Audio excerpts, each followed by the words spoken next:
तो स्टार्ट करते हैं नेक्स्ट एक्सपेरिमेंट के बारे में। नेक्स्ट एक्सपेरिमेंट जो आज हम लोग डिस्कस करेंगे that is to find the capacitance of a capacitor using flashing and quenching of a neon lamp.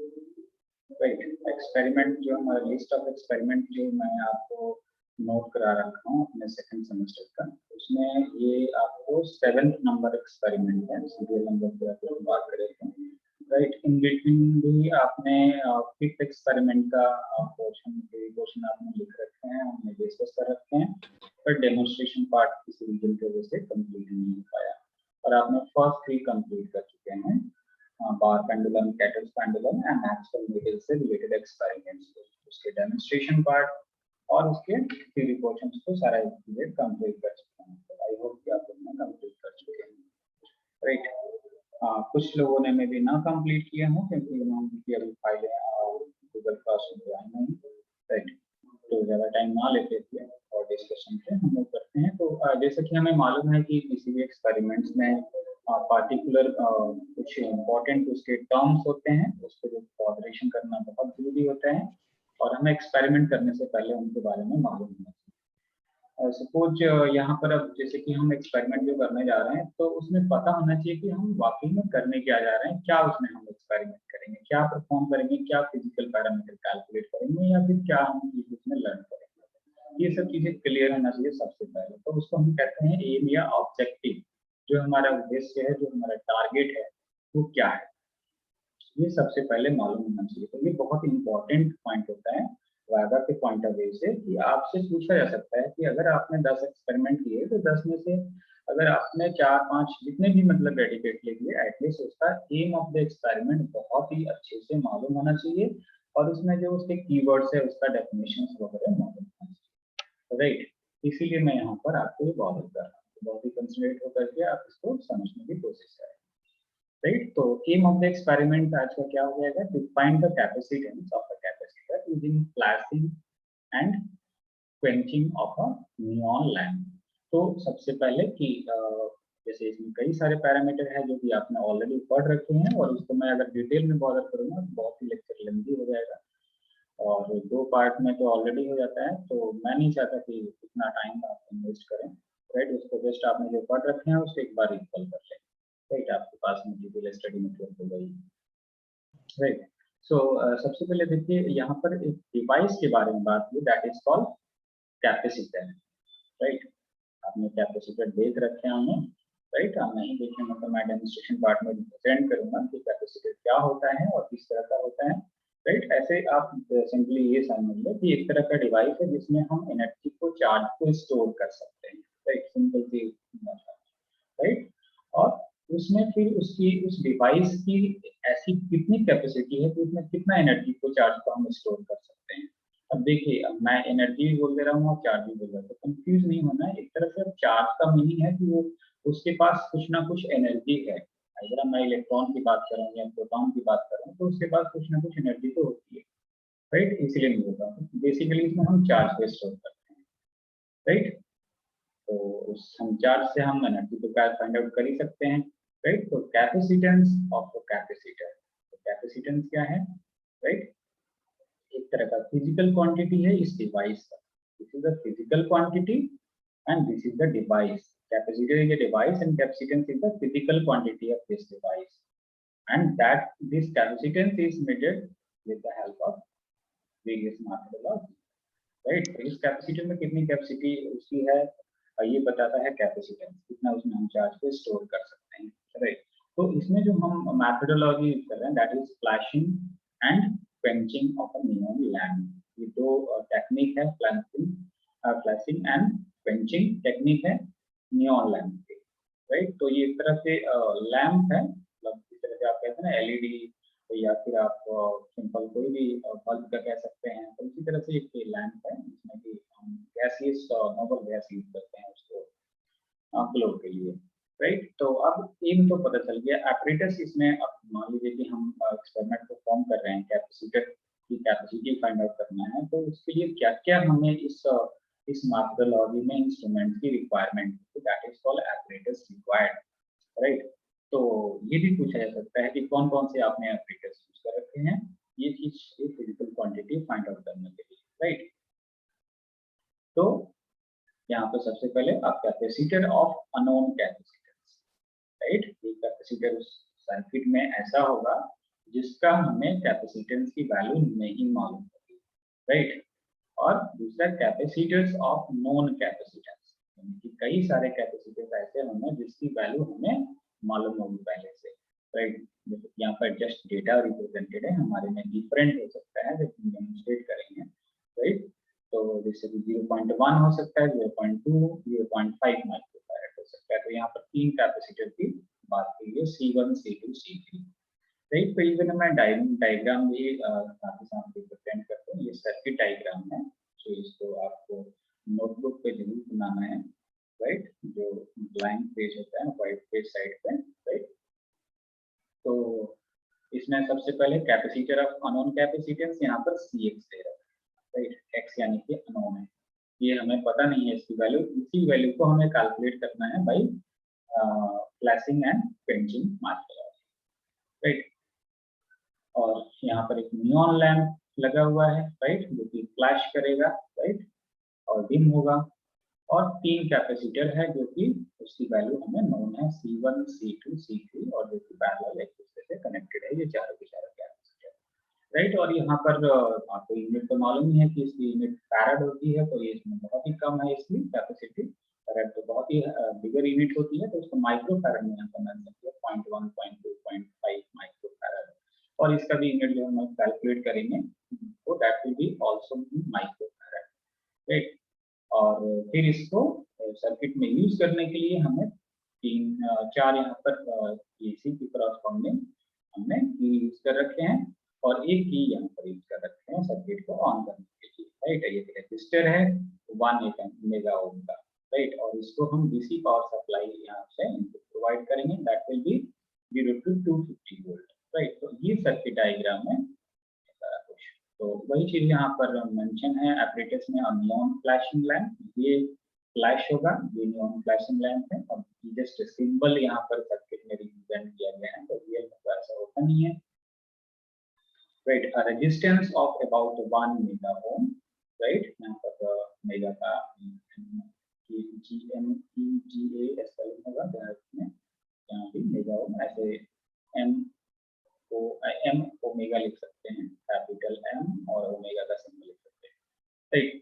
And regulated DC power supply capable of giving up to 250 volts and 5 keys. तो 5 keys तो मैंने बता दिया, 4 keys ये रहे, K1 to K4, और एक ये बताया, राइट।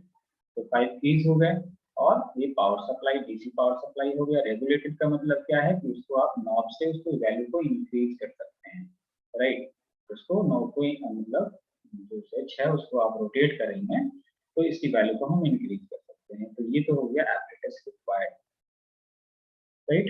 हाँ, यहाँ पर ये इंफॉर्मेशन है, इसको भी मैं बॉर्डर कर दूँ, नोट में जो लिखा है, neon lamps intended to be conducted direct to HT, मतलब high tension, have a blast register of about 200 ohm sealed into the cap to limit the current। Circuit में करंट को लिमिट करने के लिए, यानी कि कंट्रोल करने के लिए अराउंड 2000 ohm का इसमें एक ब्लास्ट रजिस्टर यूज किया जाता है, right, and this must be removed for this experiment. Alternatively, a small neon flash lamp without any resistor sold in are available from radio dealers. Just information यहाँ पर provide किया गया है, right. इसके पहले मैं यहाँ पर थोड़ा सा हम लोग डिस्कस कर रहे थे नियॉन लैम्प के बारे में, मैं फिर हम नेक्स्ट टास्क पे पहुंचेंगे, राइट। तो यहाँ पर मैं स्कैन तो कर रखा हूँ मटेरियल, उसको मैं इस बार फाइंड आउट कर लूँ, ये यहाँ पर है,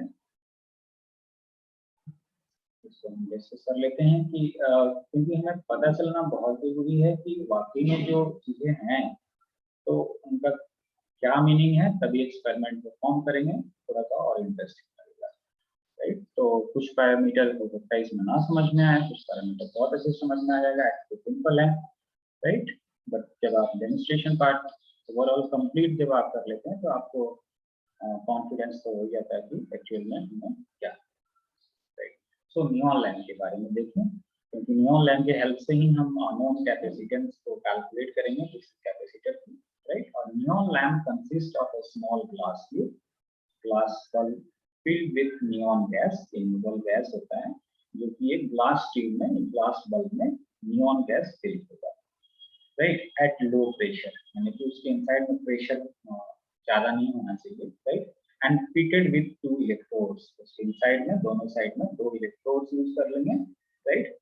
When the electrodes are connected to a DC source, right, straight, electrons in the gas are attracted towards the positive electrodes. अब देखिए सिंपल सा इसमें फिजिक्स की ऑब्जर्वेशन कर रही है कि जब भी हम उसमें इलेक्ट्रोड यूज कर दिए और इलेक्ट्रोड के क्रॉस हमने power supply DC source provide कर दिया, यानी कि एनर्जी प्रोवाइड कर दी है, तो जब उसमें हमने नियॉन गैस फिल कर रखी है उस ट्यूब के इनसाइड में, अगर मेरी ड्राइंग तो इतनी अच्छी नहीं है बट जस्ट आपको समझाने के लिए मैं जस्ट यहाँ पर रिप्रेजेंट करता हूँ कि यहाँ पर नियॉन गैस इसमें फील्ड है, राइट, इस ट्यूब में।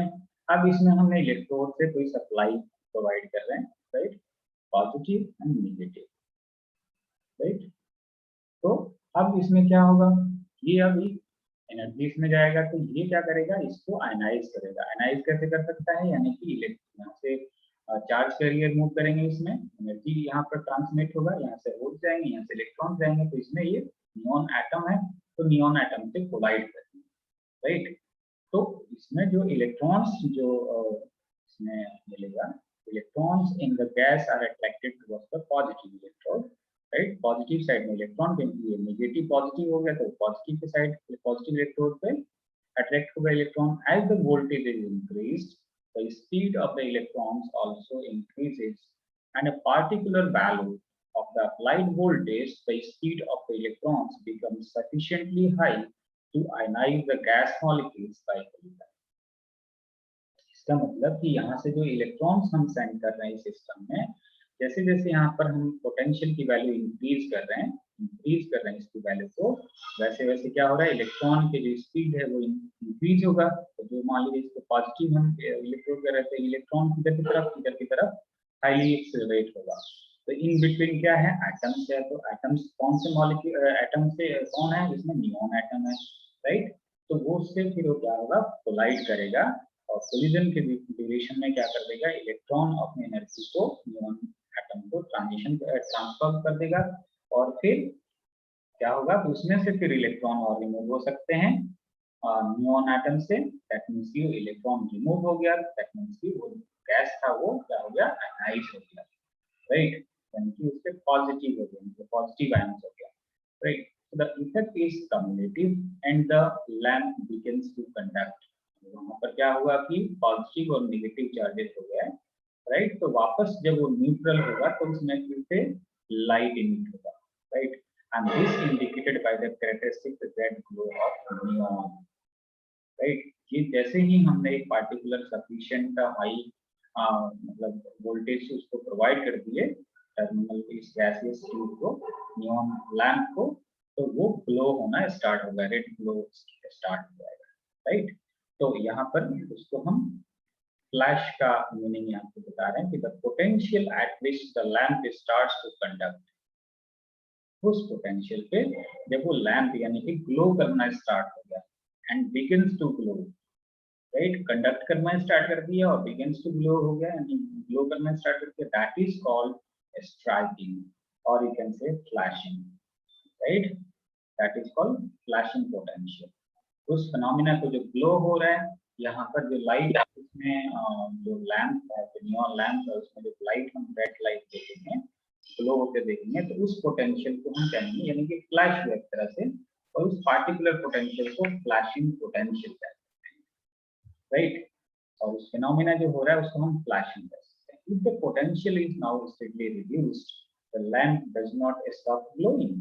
अगर मान लो कि हम उसको रिड्यूस करने लगे तो ऐसा नहीं कि वो इमीडिएटली वो रिड्यूस हो जाए ग्लो करना, until the potential has dropped substantially by about 30 to 40 volt। मतलब एक पार्टिकुलर वैल्यू पे तो वो ग्लो करना स्टार्ट हुआ, अगर हम डिक्रीज भी करने लगे तो इमीडिएटली वो मतलब ऑफ नहीं हो जाता है, उसकी ग्लोनेस रहती है पार्टिकुलर वोल्टेज तक। तो below the striking value below the striking value. In other words, what we can say that deionization takes place at a lower potential than ionization potential. ये तो सिंपल सी बात है कि जो डीआयनाइजेशन होगा वो लोअर पोटेंशियल से होगा, right, as compare to ionization potential, क्योंकि किसी गैसीय सिस्टम को आयनाइज करने के लिए उसको हाई पोटेंशियल चाहिए, क्योंकि इलेक्ट्रॉन को अपनी एनर्जी को किसको ट्रांसफर करना है, नियॉन एटम को ट्रांसफर करना है, राइट। तो जस्ट ये जो अपोजिट टर्म है दैट इज कॉल्ड क्वेंचिंग। उस समय समझिए the potential at which the lamp stops to conduct and ceases to glow, that is called extinction। तो यहाँ पर टर्म है स्ट्राइकिंग और यहाँ पर टर्म है एक्सटेंशन, और you can say that quenching, right? That potential is called quenching potential, extinction potential, right? यानी कि सिंपल सी भाषा में आप क्या कह सकते हैं कि जब ग्लो हो रहा है तो फ्लैशिंग से कोरिलेट करता है, राइट, और जब वो ग्लो नहीं होता यानी कि बंद हो जाता है, बिल्कुल स्टॉप हो जाता है कंडक्शन, तो उसको हम कहते हैं क्वेंचिंग, राइट। ये जिस पार्टिकुलर पोटेंशियल पे ये फिनोमेना होता है तो उससे कॉरेस्पॉन्डिंग हम कहते हैं flashing and quenching mark, right. तो द स्ट्राइकिंग फ्लैशिंग से रिलेटेड है, एंड एक्सटेंशन यानी कि क्वेंचिंग से रिलेटेड है। Potentials of neon are about 178 and 130 volts respectively, यानी कि एक पार्टिकुलर 178 वोल्ट, ये डिफरेंट भी हो सकता है हमारे एक्सपेरिमेंट में, जस्ट डेटा रिप्रेजेंटेड है जिसमें भी इसको परफॉर्म कर रखा है, राइट, कि इसमें जो फ्लैशिंग है 178 वोल्टेज है, राइट, और जो क्वेंचिंग का जो वोल्टेज है, quenching potential that is at 130 volt, right. तो ये आई होप कि इसमें थोड़ा सा आपको आइडिया लग गया कि बेसिकली फ्लैशिंग एंड क्वेंचिंग क्या होता है, राइट, और नियॉन लैंप में बेसिकली क्या फिजिकल फिनोमेना हो रहा है उसको यहाँ पर हमने बॉर्डर कर दिया। तो अब प्रोसीजर बहुत ही मतलब तो 2-3 स्टेप में आप इजीली समझ जाएंगे, छोटा सा एक्सपेरिमेंट है, बहुत ही इंटरेस्टिंग है, राइट, और बहुत इजीली आप इस एक्सपेरिमेंट को कर सकते हैं, क्योंकि ये तो आजकल इन सब एक्सपेरिमेंट्स को परफॉर्म करने के लिए रेडीमेड किट आता है ना। जब आप अगर मान लीजिए फाइनल ईयर में जाते हैं तो आप इस किट को तैयार भी कर सकते हैं इजीली, इसको आप चेकआउट करके, राइट। तो प्रोसीजर को अब हम बात करते हैं कि किस तरह से इस एक्सपेरिमेंट को परफॉर्म कर सकते हैं, राइट। तो देखिए कोई भी एक्सपेरिमेंट को हम जब स्टार्ट करते हैं उससे पहले हम एक बार प्रिकॉशंस पढ़ लेना चाहिए, राइट। तो प्रिकॉशंस को ऐसे हम लेसन में बॉर्डर कर देंगे, राइट। प्रोसीजर को यहाँ पर मैं स्टार्ट करता हूँ, right. So draw a diagram showing the scheme of connections. I can figure this in this figure, right, and make correction accordingly, right. तो ऐसे तो मान लीजिए कि कहीं कनेक्शन नहीं है पोस्ट ग्रेजुएट लेवल पे, तो ये अलग से आपको प्रोवाइड किया जा सकता है, बट ग्रेजुएट लेवल पे सारा कुछ बनाना है आपको सकता है रेडी में, तो इसमें कुछ ज़्यादा हमें हार्ड एंड फास्ट कुछ नहीं करना होता है, राइट, माइनर सा कनेक्शन करना होता है, जो कि डेमोन्स्ट्रेशन पार्ट में मैं रिप्रेजेंट करूँगा। Second point, that is connect the capacitance C1 in the circuit by putting in the key K1। देखिए इससे पहले आपको मालूम होना चाहिए कि देखिए यहाँ पर ये सारा कुछ ओपन है, यानी कि सर्किट ओपन का मतलब है कि सर्किट कंडक्शन नहीं कर रहा है, और सर्किट क्लोज्ड का मतलब है, देखो कहने में तो क्लोज कर दिया हमने, लेकिन क्लोज का मीनिंग है कि सर्किट ऑन है, एक्टिव में है, वर्क कर रहा है, हमने ऑन कर दिया, राइट। क्लोज का मतलब यहाँ पर हुआ, क्लोज का मतलब कि इसको हमने इस वायर को हमने कनेक्ट कर दिया, तभी इसमें से ये पावर सप्लाई ये नियॉन लैंप में, और इस कैपेसिटर को फिर हमने यहाँ पर कनेक्ट कर दिया, ये ज्वाइंट कर दिया ये K1 से, राइट। तो यानी कि सर्किट में ये कैपेसिटर C1 और नियॉन लैंप ये रजिस्टर ये पावर सप्लाई ये कनेक्टेड हो गया, राइट। तो C1 को जब सर्किट में हमें इंक्लूड करना होगा तो K1 को हम इसमें इंसर्ट कर देंगे, यानी K1 की को इसमें एंटर कर देंगे, और फिर सर्किट को ऑन करने के लिए put in the key K and increase the power supply voltage slowly till the neon lamp just begins to flash, right। जैसे ही हमने इसको पहले इसको इसमें K1 को इसमें इंसर्ट कर दिया, फिर K को इंसर्ट कर दिया, और यहाँ से पावर सप्लाई के बटन को ऑन करके और यहाँ से फिर पोटेंशियल को हमने इंक्रीज करते गए। तो अभी जो हमने डिस्कस किया वो सारा के सारा फिनोमेना आप ऑब्जर्व कर सकते हो ना माइन्यूटली माइक्रोस्कोपिक तो हम उसको नहीं ऑब्जर्व कर सकते हैं कि उस नियॉन लैम्प के इनसाइड में क्या हो रहा है, बट वो फिजिक्स ऑलरेडी स्टडी कर चुके हैं मतलब दूसरे लोग, साइंटिस्ट लोग, तो उसी को हम यहाँ पर डिस्कस कर रहे हैं, राइट। तो क्या होगा कि वो नियॉन लैम्प फ्लैश करना स्टार्ट हो जाएगा, ये पार्टिकुलर सफिशिएंट वोल्टेज पे फ्लैश क्यों करना स्टार्ट कर दिया, क्योंकि उसको एक फ्लैशिंग पोटेंशियल, सफिशिएंट पोटेंशियल मिल गया, राइट। इस वजह से वो फ्लैश करना स्टार्ट कर दिया। As it is connected in parallel, बहुत ही सिंपल 2-3 पॉइंट्स में इसको मैं एक्सप्लेन करके उसको जरा मैं एक्सप्लेन करता हूँ।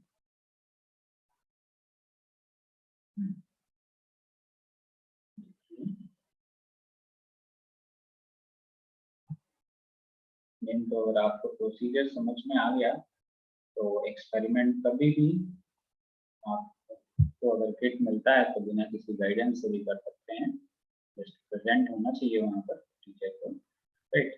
Connection with capacitance, it will start flashing and quenching, right. जब हम सर्किट को ऐसा कनेक्ट कर देंगे, राइट, तो उसमें फ्लैशिंग भी होगा और क्वेंचिंग भी होगा, राइट। यानी कि हमने उसको जैसे ही पोटेंशियल को डिक्रीज करने लगे तो एक ऐसा नहीं कि इमीडिएटली वो ग्लो होना बंद हो गया, एक पार्टिकुलर वोल्टेज पे आकर के वो ग्लो होना बंद हो जाता है, उसको हम कहते हैं क्वेंचिंग।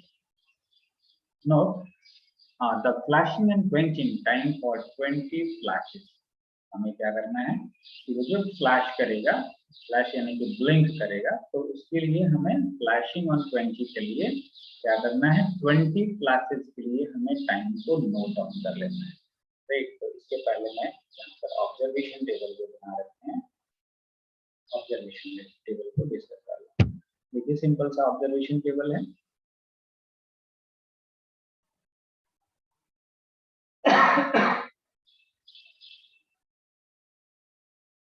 देखिए ऑब्जर्वेशन टेबल में फिर मैं दूसरे पॉइंट पे आ रहा हूँ।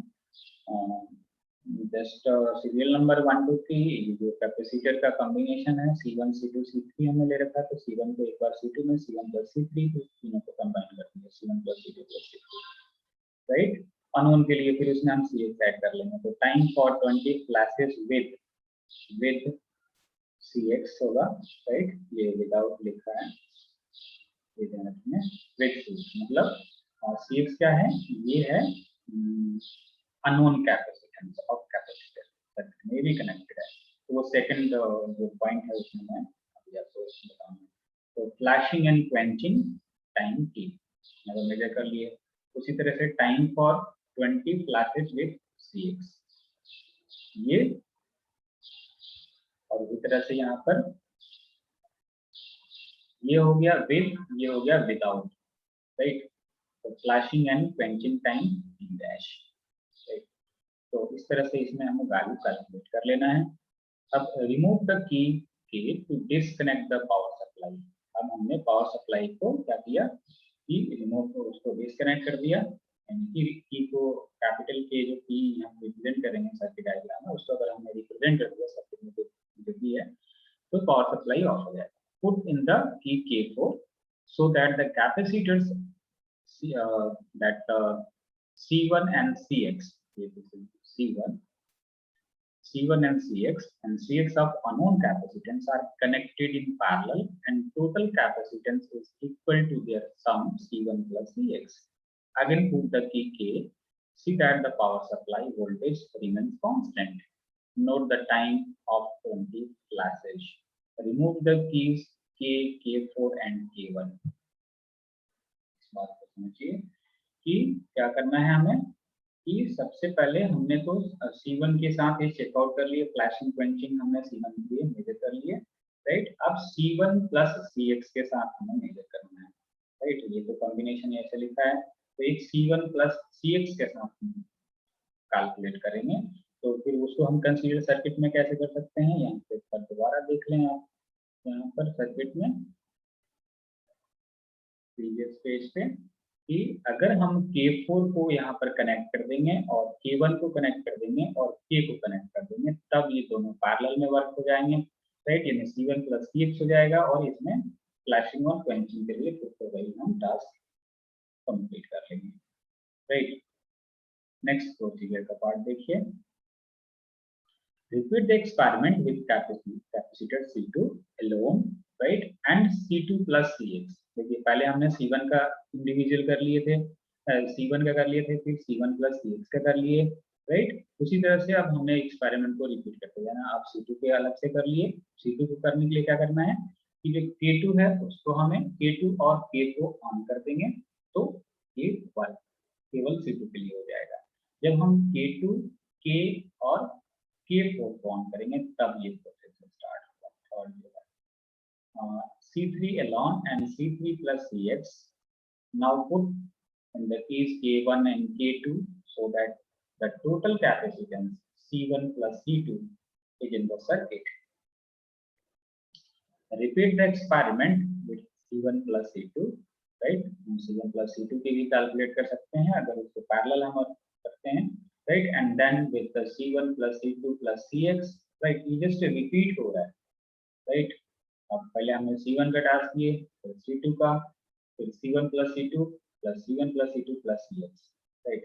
उसी तरह से देखो कंटिन्यूअस में ये प्रोसेस चल रहा है। Similarly, repeat the experiment with C1 plus C3 and C1 plus C3 and Cx, right? और लास्ट में हम C1 plus C2 plus C3 और एक मतलब एक एलोन हो गया और एक फिर कंबाइंड में, यानी कि सारे के सारे की ऑन कर देंगे तब जाकर के ये होगा और K1, K2, K3 और K ऑन करेंगे तब ये कर लेंगे, राइट। तो बहुत ही सिंपल है। इस तरह से इसमें हम जस्ट टाइम नोट डाउन कर लेना है 20 क्लासेस के लिए, या ऑब्जर्वेशन टेबल में नोट डाउन कर लेना है, राइट। और फिर हमें ग्राफ प्लॉट करनी है। मेन अब जो कैलकुलेशन है ये अननोन कैपेसिटेंस को इस तरह से कैलकुलेट करेंगे उसके बारे में मैं बहुत ही फास्ट विद इन 5 मिनट्स ये आपको रिप्रेजेंट कर दूँ, राइट। तो इसको बहुत ही अच्छे से समझिए। तो सबसे पहले हमें इसमें अब ग्राफ प्लॉट करना है कैपेसिटी C, यानी जो हमने एक वैल्यू कैलकुलेट कर रखे हैं, और flashing and quenching time T, right. तो y एक्सिस में ये और x एक्सिस में y एक्सिस में टाइम है और x एक्सिस में कैपेसिटी है, राइट। तो ग्राफ जो ऑब्जर्वेशन टेबल में जो भी डेटा रहेगा उससे हम इसको यहाँ पर रिप्रेजेंट कर देंगे, ग्राफ को प्लॉट कर लेंगे। ग्राफ आपको अच्छे से प्लॉट करना है, राइट। सो यहाँ पर जो मेंशन है वो भी मैं मेंशन कर दूँ। Plot two graphs, first one between the values of capacitance in column 2, इसको थोड़ा सा और भी मैं मिनिमाइज कर दूँ सो दैट ये साइमल्टेनियसली आपको ऑब्जर्वेशन टेबल देखिए। देखिए एक्स एक्सिस में हमें क्या रिप्रेजेंट करना है, जो कैपेसिटेंस है, राइट। कॉलम 2 में जो रिप्रेजेंटेड है ये लिखा है ना 1 2 3 4 5, राइट।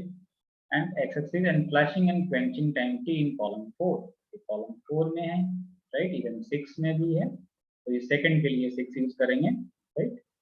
तो 4 वाले को हमें y एक्सिस में रिप्रेजेंट करना है without unknown capacitance, and second between values of capacitance in column 2 and quenching and flashing time T dash in column 6 with unknown capacitance, right। तो सेकंड वाला क्या है, सेकंड जो उसमें हम एक का तो है विदाउट अननोन कैपेसिटेंस और एक है विद अननोन कैपेसिटेंस, तो दो इसमें graph, right, for 3 different values flashing and quenching time draw 3 straight lines parallel to x-axis cutting the two graphs at A and B, C and D and E and F respectively, right। तो उस graph से फिर हम value calculate कर लेंगे किस तरह से, Cx की वैल्यू होगी Cx इक्वल टू AB, यानी उस ग्राफ से हम इस तरह से A और B के बीच के डिफरेंस कैलकुलेट कर लेंगे, that is CB minus CA, जो भी यहाँ पे वैल्यू होगा उसका डिफरेंस हो जाएगा। उसी तरह से CDEF कैलकुलेट कर लेंगे, तो इसका ओवरऑल एवरेज वैल्यू इस तरह से आ जाना है, and that will be in microfarad, क्योंकि जो C1 C2 C3 है वो माइक्रोफैरड में, राइट। तो इस तरह से आप अननोन कैपेसिटेंस कैपेसिटर का कैलकुलेट कर सकते हैं, राइट। तो यहाँ पर हमने प्रिकॉशंस एक दो ऑर्डर कर देते हैं। The voltage from the DC power supply should remain constant through out the experiment, right. Voltage में फ्लक्चुएशन नहीं होना चाहिए, क्योंकि डीसी वोल्टेज है। अगर मान लीजिए कि मैंने उस पे 5 वोल्ट पे 10 वोल्ट पे या 20 वोल्ट पे फिक्स कर दिया, तो अब जो मैं टाइम को नोट कर रहा हूँ, जैसे कि फ्लैशिंग एंड क्वेंचिंग का टाइम जो नोट कर रहा हूँ, उसमें वैसा नहीं कि मैंने फर्स्ट जो टाइम नोट किया 10 फ्लैशेज का, वो 5 वोल्ट पे मेजर कर लिया या फिर 20 पे या 30 पे, जिससे भी मतलब कंडक्शन है स्टार्ट हो, राइट। और बाकी के जो 10 जो फ्लैशिंग के जो टाइम नोट कर रहा हूँ वो उससे वोल्टेज इंक्रीज कर दिया। तो ऐसा नहीं होना चाहिए। तो मेन ये आपको ध्यान रखना है कि एक पार्टिकुलर वैल्यू पे जब स्टार्ट हुआ, कंडक्शन स्टार्ट हो गया, तो उस पार्टिकुलर वैल्यू पे, उस कांस्टेंट वैल्यू पे सप्लाई, डीसी पावर सप्लाई पे हमें फ्लैशेज का या पंचिंग का टाइम नोट कर लेना है, राइट। उसकी इन बिटवीन हमें पोटेंशियल को डिस्टर्ब नहीं करना। Second thing is the resistor shield in the cap of the neon lamp should be removed before using it for the experiment. Otherwise, a bulb without resistor should be used. Right? यहाँ पर just मतलब experiment के बारे में, fit के बारे में, जैसे तो जो भी कंसर्न टीचर परफॉर्म करता है वो इस चीज का ध्यान रखता है स्टूडेंट को परफॉर्म कराने से पहले, राइट। तो इस चीज को वहां पर मॉडल, राइट। तो इसको आप रजिस्टर पर नोट डाउन कर लेंगे इस तरह से, राइट। इसमें जस्ट प्रोसीजर नोट डाउन करेंगे। और ये जो फोर्थ पॉइंट है आप नोट डाउन नहीं करेंगे, थ्योरी पोर्शन में आप ये लिख सकते हैं। थ्योरी क्या है इसका कि unknown capacitance of the capacitor can be calculated from the graph, right. और ग्राफ में आप इस तरह से, ग्राफ तो हम